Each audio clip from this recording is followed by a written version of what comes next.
This ABC15 Flash Briefing is sponsored by Sanderson Ford. All roads lead to Sanderson Ford.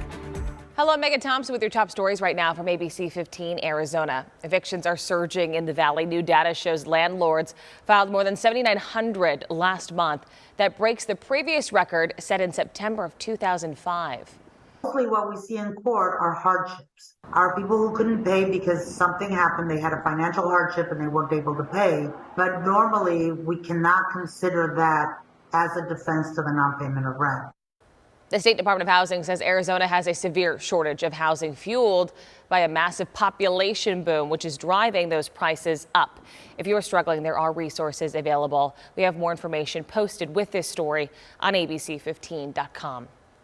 The city of Phoenix will do a final sweep of the zone today ahead of a court order deadline to get the entire area cleaned up by tomorrow. The city says they've completed the final round of cleanups in what was once the largest homeless encampment in Phoenix. The city says they are offering shelter services to anyone who was living in that area.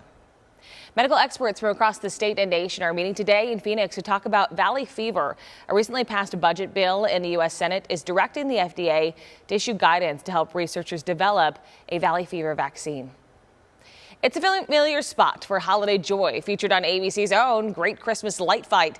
But this Mesa home, now the target of vandals. Shelley and Michael Pelkey have been decorating their home in Mesa for over 2 decades. They have thousands of lights and classic Christmas characters set up inside and out. But in this video from Halloween morning, you could see 3 people approach the home, damaging a snowman, an archway, cutting lights and ripping up garland. The setup takes already months. Yeah, so this pushed us back a couple days. You know, and then emotionally it sets you back a day or so. It's a hard thing when people destroy something that is meant to be good. The couple says they've reached out to police and are even offering a reward for information. We are now racing to the finish line as our work week comes to a close and the weekend gets started. Our Zach Perry shows us all the fun things to do around the valley.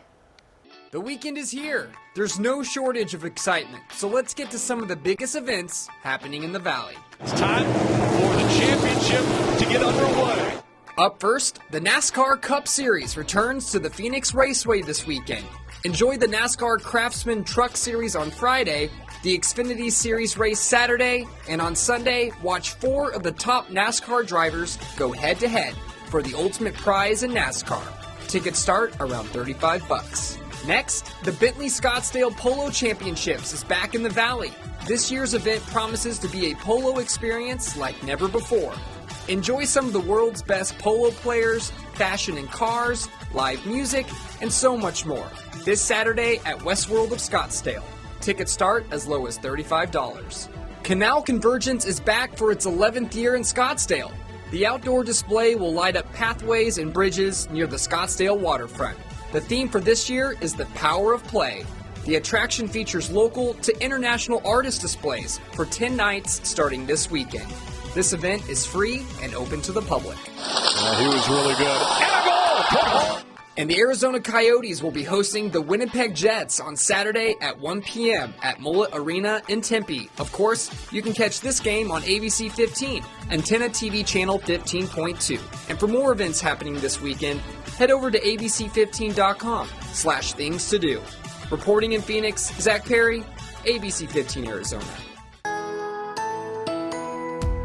Happy Friday. Time now for that most accurate forecast. I'm meteorologist Iris Hermosillo. It's getting warmer. Phoenix tops out at 88 today, a degree warmer than where we ended up yesterday. Those temperatures climbing across northern Arizona too, with 60s and 70s, but temperatures will be close to that 80-degree mark in spots like Sedona. And it's going to get even warmer through the weekend as high pressure builds in over our state. Temperatures are going to be climbing into the 90s, believe it or not, for the first weekend of November. We'll reach a high of 88 today on this first Friday. Saturday reaches 91. Toasty, and then we're talking temperatures that are 10 degrees above normal by Sunday with that high of 92. We'll get some passing clouds on Sunday as the storm system passes to our north. More breezes potentially early next week in the high country, but otherwise look for dry conditions across the state for the next 7 days. Temperatures will be coming down though next week too as we track a couple of storm systems with highs at least in the low 80s again by next Thursday.